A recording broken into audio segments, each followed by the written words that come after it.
Right. Hello, everyone. My name is Tero Pesonen, and I'm the TCCA Vice Chair and the Chair of Critical Communications Broadband Group. And here with me is Peter Schmitt, the Chair of 3GPP TSG CT.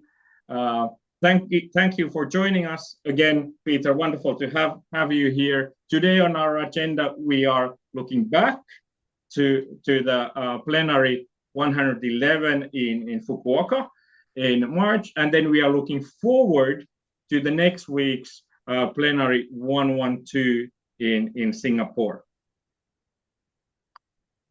Hello, Tero. Nice to meet you here, and thanks again for giving me some opportunity to talk about the last plenary and the upcoming plenary. Right. Without further ado, floor is yours. Let us hear what you think what has been relevant for the critical communications community. Yeah. To make it easy, I just will have prepared some slides.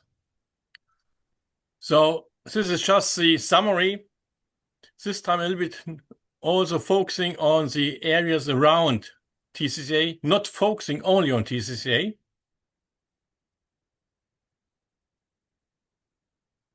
So let's come to the overall issues. So regarding the old releases on 5G, we had a number of maintenance CRs, but on all these related to the release, the correction are going down. So this was seen in the Q2. So to CT number 112, we have a bit less corrective CRs for these 19 as for CT number 111. But we still have a number of maintenance CRs for the old releases. Coming to release 20. So in Q2, the work on 5G was started in CT, and in the last working group meetings, we had already 35 work item descriptions and one SIT on 5G. 18 of them were approved in CT 111, and 28 are submitted for approval to CT number 112. And one SIT for 5G Advanced is also set for CT 112 for approval. So you see we have a number of WITs already under discussion in 5G Advanced, and stage 2 is progressing well.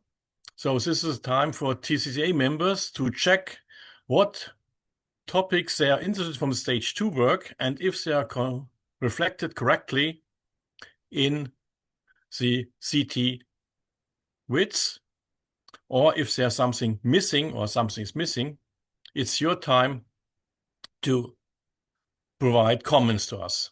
So let's come to the number of WITs, just a list of them.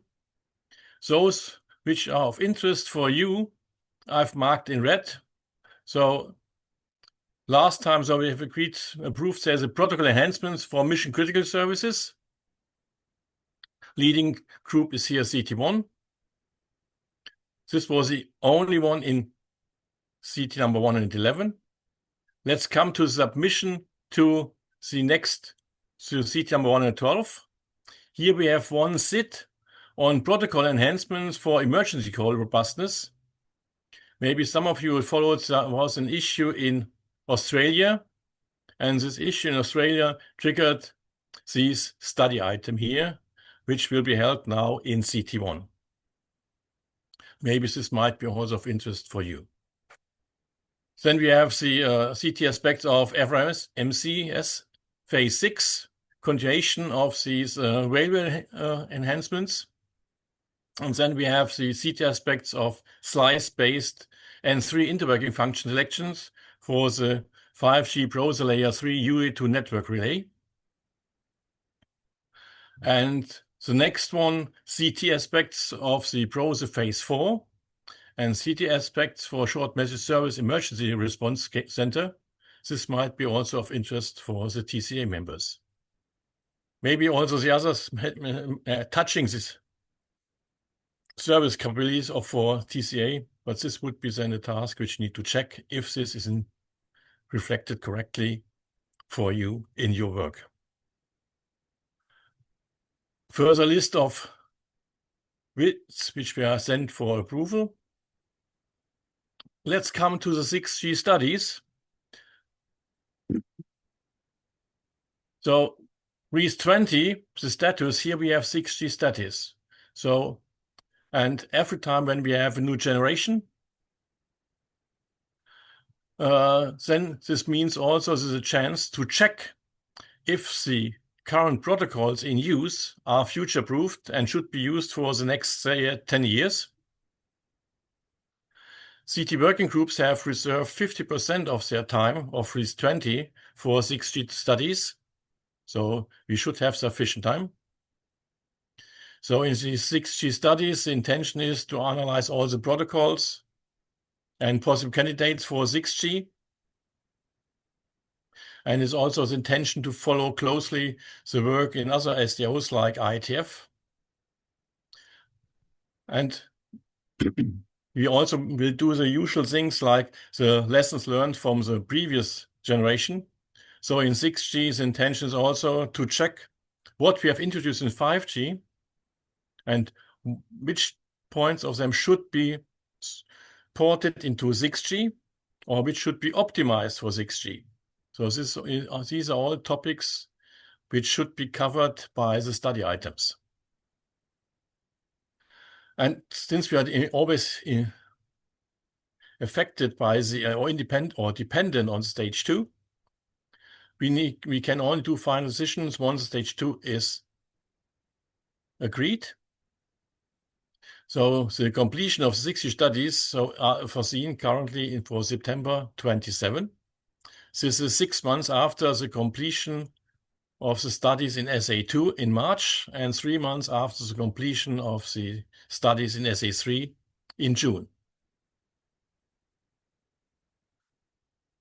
And here just an overview of the SIDs we have approved at the last plenary.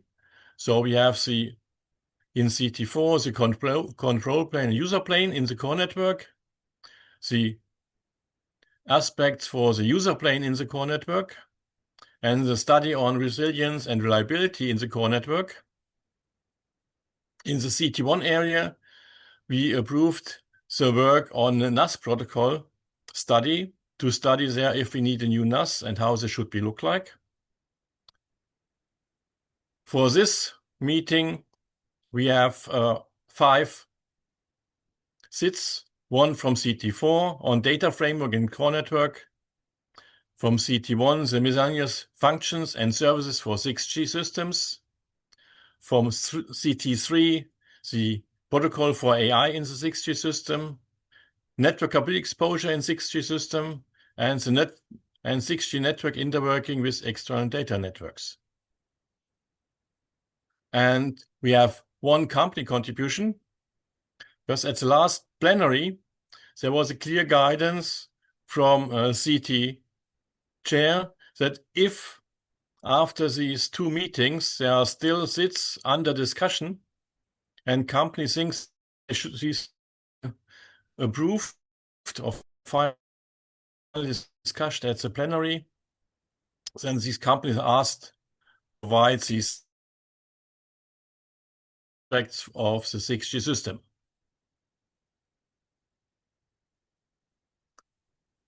So let's come to the status. I will give you here just a brief overview. So as said earlier, these SID discussions were taking now 9 months, and now most of the SIDs are approved or sent for approval. And all the SIDs what we have currently on the table, they are containing details how to progress the work, because this was a major task in these different SIDs that some companies had concerns that work is done in parallel with the stage 2. which is not the intention. The intention was simply to start early with the SIT, to have more time to analyze protocols which are available or which are under discussion in other SDOs like IETF. So in those 4 SITs which were approved at the last plenary, we had made good progress in CT4 and CT1. And for this meeting, we have several SITs sent for approval. So on some of them, the work has already started. So we have already some kind of skeletons for the TRs. And regarding these protocols for AI in the 6G system, here we have something which we have the first time more or less, because here, usually when we start a topic, then in some SDOs, we have already protocols which we can discuss, which of them we can reuse or which are fit to our requirements in CGP. But for AI protocols, this is a bit different. If you look at the IETF, for example, they have currently 3 working groups under discussion, which are will talk about this topic. And maybe end of next week, we will know the details, which of these groups will be established and will have their first meeting during the IETF meeting in July. Yeah, on all the others is maybe some information regarding this study on mesangials and function and service for the 6G system in CT1. In this SIT, there are 3 topics discussed: unified access control, public warning system, and protocols for secure tunnel establishment over non-3G access. And this concludes the presentation, trying to give a high-level overview to raise your interest in this work in CT. Thank you so much, Peter. So while I may scribble myself some notes here, so as far as I understand, release 19 appears to be rather stable, since there are not awfully many corrections. And it is a rather new release. I mean, it was not very long time ago when it was finalized. So shows that at least so far, it looks like a very high quality release. Yeah, it looks like we still have a number of corrections, but for the first quarter, we had, for example, we decided in the CT leadership that no REASE 20 CRs are allowed. Everybody shall focus on completion and checking REASE 19. This helps a lot, that people are not jumping immediately into REASE 20, and then after half a year or later, they are coming and bringing then correction REASE 19. This quarter triggers then that people have to check REASE 19 that they have contributions to be submitted to the meetings. I find that's really intelligent, as that helps to stabilize the actual product development and product deployments, and maybe not so many retrofits. Clearly, these are huge releases. There are so many things, so it would be a surprise if nothing was found. But the less it is, the better. Then I also noticed that release 25G Advanced is really in full steam. And your action for us is to review the stage 3 topics in CT1 from plenary 111, the protocol enhancement, mission critical protocol enhancements. That's really the topic there, which is really in our core. And then now coming for the 112 plenary in Singapore next week is the emergency call robustness. Obviously, really important thing for the citizens, the FRMCS phase 6. it's amazing that we are already in phase 6 with this, the railways future radio communication system specs. Then there were things related to PROSI and device to device and the network. That's obviously really important for establishing connectivities, for instance, in basements, and then the SMS on the emergency response center area. Quite important things. So everyone who's listening to this, hey, there's some work to be done. Now it's a good time to go and check those specifications. They are available on the 3GPP website portal. So there you have access to them. And then already working on 6G, the studies, half the time for that are probably increasing. There the objective was in September 27. So there we have a little bit more than a year time.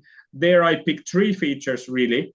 AI in general. So we need to understand in our community also what the AI capabilities in these networks, what do they mean? What might we achieve with that? And quite closely, kind of related, for me at least, is the resilience and reliability of core. So the better the resilience, better reliability of the entire core system, but also RAN, and with that the entire system, the better, because I mean, without connection, we don't have anything. And now looking at the situations we have in various parts of the world in terms of man-made threats, the public warning system part is certainly very topical also. And what I'm seeing in the EU area, the European Union directive for cell broadcast-based public warning systems is taking a lot of wind at the moment and is being deployed in many countries. And it's so good to hear and see that the public warning is also part of the topics for 6G. How do you see what's the dynamic there in CT now, and what are your expectations for the 112 meeting in Singapore? 112 obviously for me sounds like an emergency call, but you seem to be very relaxed at the moment. Yes, let's say it this way. For CT 111, we had 4 seats on the table which were controversial for approval. And this time we have only 1 seat which is controversial for approval. This makes me a little bit more relaxed than for the last meeting, I have to say. And let's see how this will develop there, because this is a thing with network selection, where some people think we do not need to do this for 6G, and some people say we have to do it to make sure that we cover everything correctly. Yes, from critical communication point of view, we tend to have a desire to go from one network to another in a very smooth way. So we might have a interest that this is part of 6G system, and hopefully there will be a good consensus then in the end. SID obviously means for study item definition, and in release 20. We only have study items for 6G. The normative work then starts in release 2021. Yeah, that's why we have currently the study items, because this means we have time to look at topics. Because when we are starting with 6G and the normative work, and during the normative work we notice we have forgotten to analyze something, then we are in a time pressure. Yes. In the moment, as you have said, we have now time till September next year. In the moment, this looks far away. But when the topics are rising, the time is shrinking. Well, heavenly. I mean, it's only basically 5 meetings away, so it's not it's really not that far if we consider the plenary cycle. Looking at 3GPP in general, there has also been quite a lot of discussion on the efficiency and how 3GPP should work, as it has become. It is quite much larger than what it was, say, 10 years ago. And 6G is obviously bringing more parties, and we and other verticals are there. Whereas in the past they were basically the mobile network operators. How do you see the future in terms of 3GPP work and the governance and the development there? Yeah, this is a good question. The point here is really we have to be really careful what we are doing. As you mentioned also, we have limited time. So we have to use this limited time in the most efficient way. And what we have to make sure is that the quality of our TSs remaining very good. And if you look at the number of TSs we have to maintain, it's increasingly high or drastically high.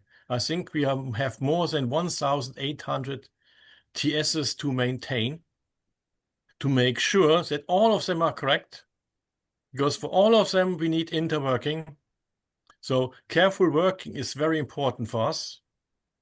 And this means also we have to be careful when introducing features. So we have to make sure when we're introducing features that these features are really used, so that you do not have to put work on or manpower on a work which is not used, is not very efficient, but we cannot stop maintaining something just because there is a rumor that it might not work, it's not used, because at the end, from 3GP, from a standardization perspective, we have no clue which features we have implemented and which are used. We have to rely on the operators. If they give us a feedback, yes, this is important for us, we need to continue using it. And to do all these things, we have to find a way to work very efficient. For example, in the moment we are using Word for all these things, but some TSs are specific testing specifications are getting very big. And if you use this with Word, it's really not nice if you want to check something and Word takes 5 minutes to open the document, or even longer on some topics. It is basically beyond the design specs of the tool, what these monstrous documents are. What I'm hearing, this is a message to TCCA and our entire sector also, which we have tried to follow already today, is that it's important that what we bring in to 3GPP, we have thought it through. We are looking forward to, it's important, and we're looking forward to take it into use.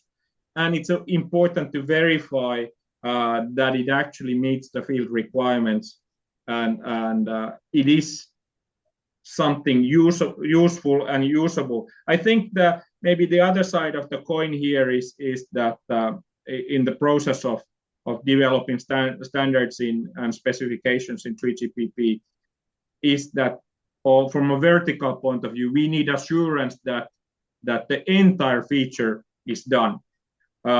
If it's split in over two releases, say we were making a bicycle and the front wheel is not there, we are not able to use it in the first round. But first, once the front wheel also appears in the second round, so perhaps this could be taken into account in the discussion in the process development, as sometimes the speed of delivering something is essence.